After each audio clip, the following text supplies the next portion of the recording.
Supremo derruba o orçamento secreto, declarado inconstitucional por 6-5, em decisão, claro, que ainda pode ser revista.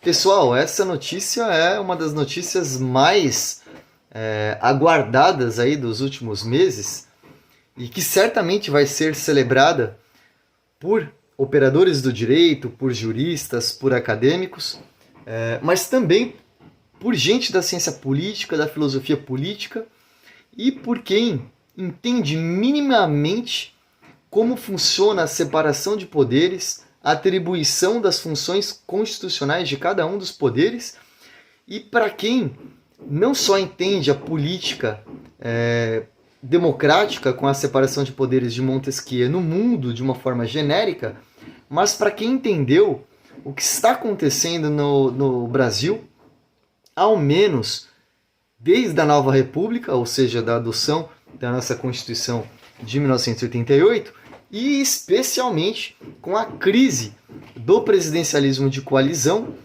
que nós observamos de 2014 para cá, começando com Dilma, passando por Temer e desaguando em Jair Bolsonaro. Pessoal, isso muda tudo. A decisão do Supremo muda tudo. Primeiro ponto que eu acho fundamental nós reconhecermos. Se é que existe ainda alguém que defenda o orçamento secreto que não seja um dos interessados, por que o orçamento secreto ele é inconstitucional, ele é ilegítimo, ele é ilegal, ele não tem o menor cabimento? Vamos fazer aqui um parêntese. Eu não sou contra, e nem tem como ser, o orçamento participativo.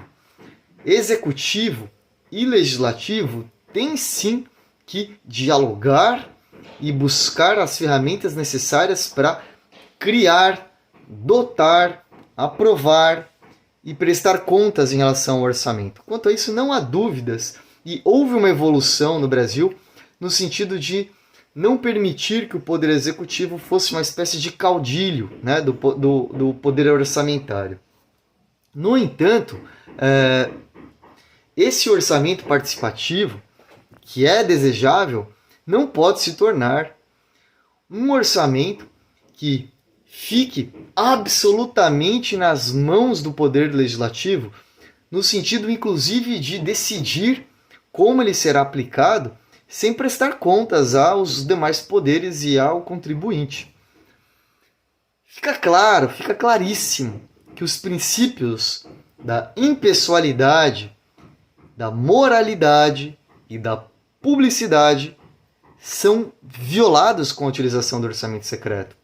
Vamos lembrar que na Constituição brasileira, o ato administrativo ele é dotado de ao menos 5 atributos: legalidade, impessoalidade, moralidade, publicidade e eficiência. A impessoalidade e a publicidade elas são atingidas frontalmente com a utilização do orçamento secreto. Mas o orçamento secreto ele não surgiu espontaneamente e por acaso durante o governo de Jair Bolsonaro. Ele vem de uma crescente desidratação do poder executivo, exercido por presidentes muito fracos, passando por Dilma, Temer e Bolsonaro. Aqui eu não estou analisando a pessoa, o caráter, o meu gosto pessoal, nada disso. É fato que os únicos presidentes que tinham capital político e condições de negociar de igual para igual com o poder legislativo no Brasil pós-88 foram Fernando Henrique, que governou de 94 a 2002, e Lula, que governou de 2002 a 2010. Tirando esses presidentes, todos os demais não tinham capital político, nem capacidade de articulação para sequer se manter no poder. Dilma foi realmente derrubada. Temer passou como um moribundo, como um presidente morto-vivo. E Bolsonaro teve que entregar o orçamento para não sofrer impeachment. A sua criptonita, a sua fraqueza, não era a cadeira presidencial. Eram os crimes de responsabilidade que cometeu em profusão e o medo que tinha de sofrer o impeachment e de também ver seus filhos responsabilizados. Então isso essa dinâmica de um presidente fraco ou uma presidente fraca com um formato constitucional que permitiu que o legislativo fosse adiante no sentido de tomar para si o orçamento, é que criaram o orçamento secreto. E o Supremo, como legítimo órgão detentor do direito, prerrogativa e função constitucional de dizer o que é constitucional ou não, fez o seu papel e declarou inconstitucional, ao menos a priori. Agora, isso não significa que nós não vamos observar faíscas, chispas, atritos políticos decorrentes dessa decisão. O Supremo está tirando um naco enorme de poder econômico e poder político do Congresso. Arthur Lira e Rodrigo Pacheco, não vão, obviamente, amar esta decisão. E todos os congressistas que ganharam muitos dividendos políticos com isso.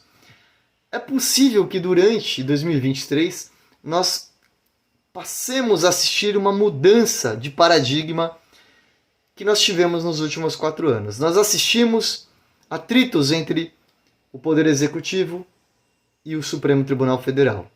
Talvez nos próximos 4 anos esses atritos migrem do Poder Legislativo para o Poder Judiciário. Eu já havia feito essa previsão aqui no podcast do Instituto Parajás, com o cientista político Henrique Natalino e o professor de Direito Luiz Baratio.